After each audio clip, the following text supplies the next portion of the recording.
If you want to become IoT engineer in 2026, one thing is very important to understand. The industry has changed a lot. A few years ago, building a simple ESP32 project and connecting with the Wi-Fi was enough to impress a people. But now companies expect much more. Modern IoT system involves embedded firmware, art of networking, edge processing, cloud infrastructure, and real-time debugging. So in this video, I will give you a practical roadmap.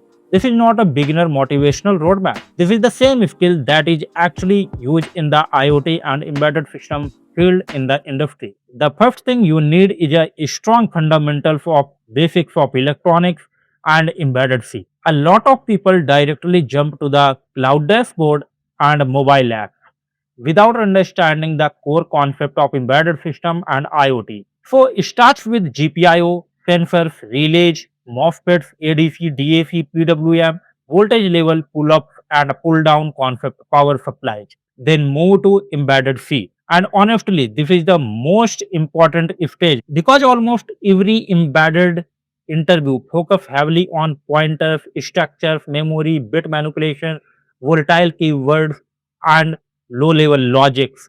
If your C fundamentals are weak, advanced firmware development becomes difficult later. After that, start with microcontrollers.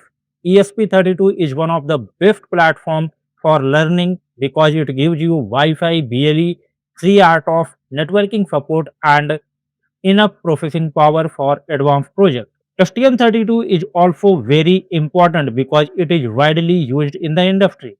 Then start learning communication protocol.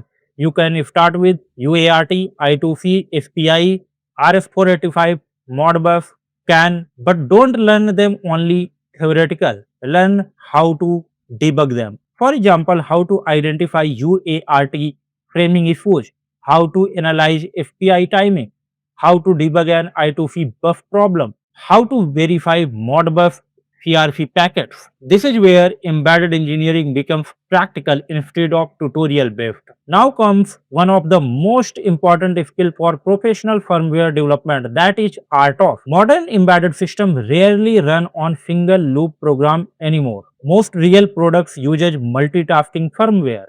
So learn task, scheduler, queues, semaphore, mutex, event group, software timers, IFR safe APIs.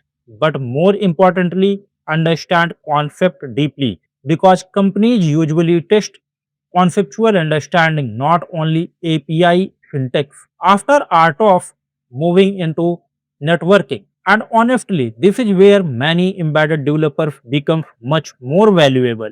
Learn TCP IP basics, TCP versus UDP, DHCP, DNF, socket communication, and basic network architecture. Then move into IoT protocols. You can learn MQTT, HTTP, HTTPS, WebSockets, BLE, Zigbee, and Modbus TCP. Especially understand MQTT deeply because almost every modern IoT product depends on reliable networking. Now connect your embedded systems with cloud infrastructure. Learn Node-RED, InfluxDB, Grafana, AWS IoT Core, or you can also learn Microsoft Azure, OTA updates, remote dashboard, telemetry system. Companies no longer want isolated devices. They want complete ecosystems with remote monitoring, analytics, firmware updates, fault alerts, and scalable device management. This is where firmware engineering connects with cloud computing, or you can say cloud engineering. If you want to target higher level embedded roles, then embedded Linux becomes very important, specifically for industrial gateways, edge AI systems, smart controllers, and advanced IoT devices. Start with Raspberry Pi or Linux FBCs. Learn Linux commands, processes and threads, sockets, shell scripting, Git, Makefiles, serial debugging, and tools like GDB. Linux knowledge significantly increase your opportunity in embedded system. This is probably most important part of the roadmap. Do not build only beginner level projects. Build systems that look like actual product. For example, industrial IoT gateway, smart environment monitoring systems, energy monitoring devices, smart HVAC controllers, DLE-based monitoring systems, edge analytics device. Try to include art of networking, cloud communication, local dashboard, modular firmware, fault handling, and proper architecture. Projects are what convert knowledge into engineering experience. The IoT and embedded industry in 2026 is becoming much more advanced. Companies are looking for engineers who can debug systems, understand firmware architecture, work with networking, integrate hardware and software, and solve real world problems.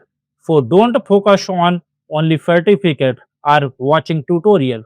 Build system, debug them, improve them, and gradually develop engineering depth. That deep knowledge is what separates hobby level development from professional embedded engineering.